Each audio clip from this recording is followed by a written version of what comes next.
Hi, grades 3 to 5. I hope you're doing well and I hope you had a wonderful Easter. So we are back with a read aloud, and I want you to go grab your doodle books, grab anything you need for coloring, a picture or something that you're working on, and let's get started. By the time we got home, Alex and Jimmy were talking and laughing as if they'd been best friends for about 100 years, and I felt left out.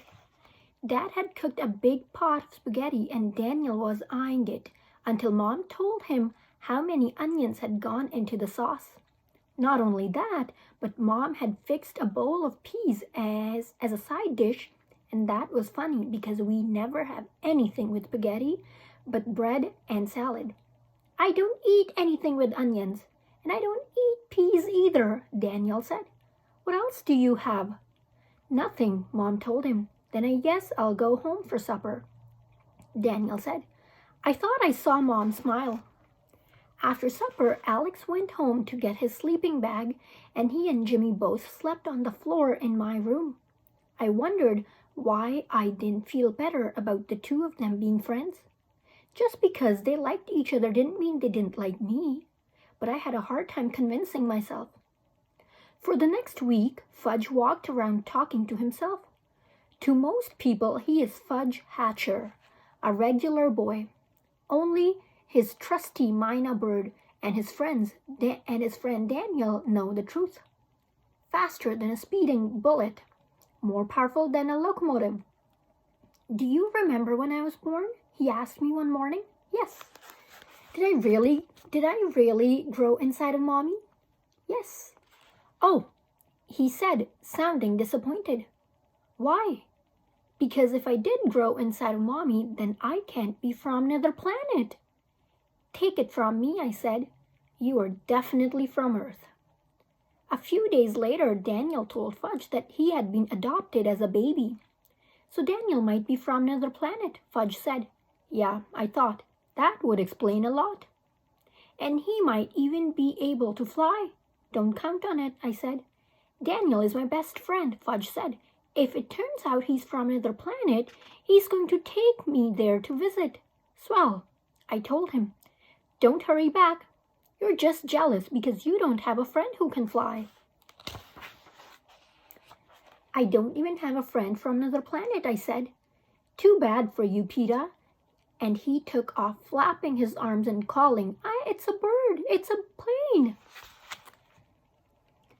My father signed up for 10 Chinese cooking lessons.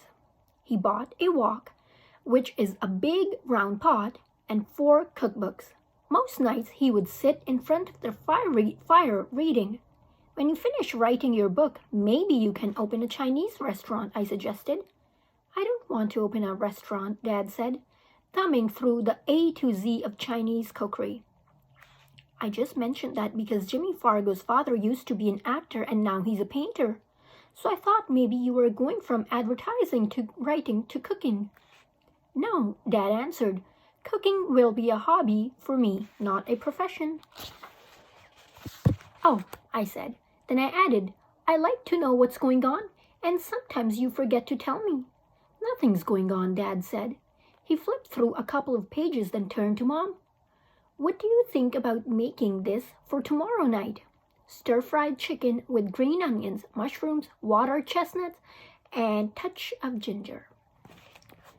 Sounds good to me, Mom said. Cocoa and animal crackers sounds good to me, Fudge said. He'd been very quiet tonight, stretched out on the floor with a pad of paper and a fat green crayon. Anyone else for cocoa and animal crackers? Mom asked, getting out of her favorite chair and yawning. Me, I called. Make it unanimous, Dad said. What's unanimous? Fudge asked. It's when everyone agrees, I explained. Everyone agrees, Fudge repeated. That's nice. I like it when everyone agrees. What are you so busy drawing? I asked. I'm not drawing, I'm writing. What are you writing? A letter to Santa. Isn't it a little early? I asked, since we are still eating leftover turkey from Thanksgiving. It's never too early, Fudge said. Where do you hear that one? I asked. From Grandma, he said. I thought so. That makes it anonymous, Fudge said. Hey, Dad, I said it. I wish you'd think twice before you use big words in front of him. Now he's messing up another one. Messing, Fudge babbled. It must be pretty hard to write a letter when you can't even write, I said to him, chuckling. I can write. Since when? Since I was born. Very funny. Just because you never see me write doesn't mean that I can't, right, Dad? Good reasoning, Fudge, Dad said. Let me see the letter, I said, suddenly wondering if the kid really did know how to write. Maybe he is some kind of genius and my parents don't want me to find out because I'm just a regular kid. I thought, maybe they already know that he's going to skip first and second grades. Worse yet, maybe he's going to skip all of elementary and wind up in 7th grade next year with me. Worse than that, maybe he's going to be one of those kids who goes off to college at 12. There will be stories about him in all of the news magazines and people will say to me, Hatcher, that sounds familiar. You aren't by any chance related to that child genius, Fudge Hatcher, are you? And I'll have to admit, yeah, he's my little brother. And they'll scratch their heads and say, wow. Too bad some of it didn't rub off on you. Then they'll laugh and walk away. I reached over and grabbed Fudge's letter. I looked it over carefully. It's just scribbling, I said, feeling relieved. It is not, Fudge said. Santa's never going to be able to read this, I told him. He'll read the important part. There's only one word that makes sense, I said. Bike. That's the important part, Fudge told me, grabbing back his letter. I'll help you write a real letter, I said. This is a real letter. I'll help you write one to go along with this one, just in case Santa has trouble understanding what you want. I could see Fudge thinking over my offer. And he's thinking hard. He scrunches up his lips and looks like a monkey. Okay, he said, and he passed me the green crayon and a fresh piece of paper. I'll tell you what to say. He stood over me and began to dictate. Dear Santa, please bring me a 2-wheeler bicycle. It should be red, just like Peter's. Come on, I said, be original. Ask for a blue bike or a yellow one. Ask for a blue bike or a yellow one. Red, he repeated, just like Peter's. And no training wheels. Training wheels are for babies. He paused. Go on. That's all. I'm finished. I can sign my own name. He printed Fudgy in big letters at the bottom of the page. Aren't you going to write your last name too? I asked. No.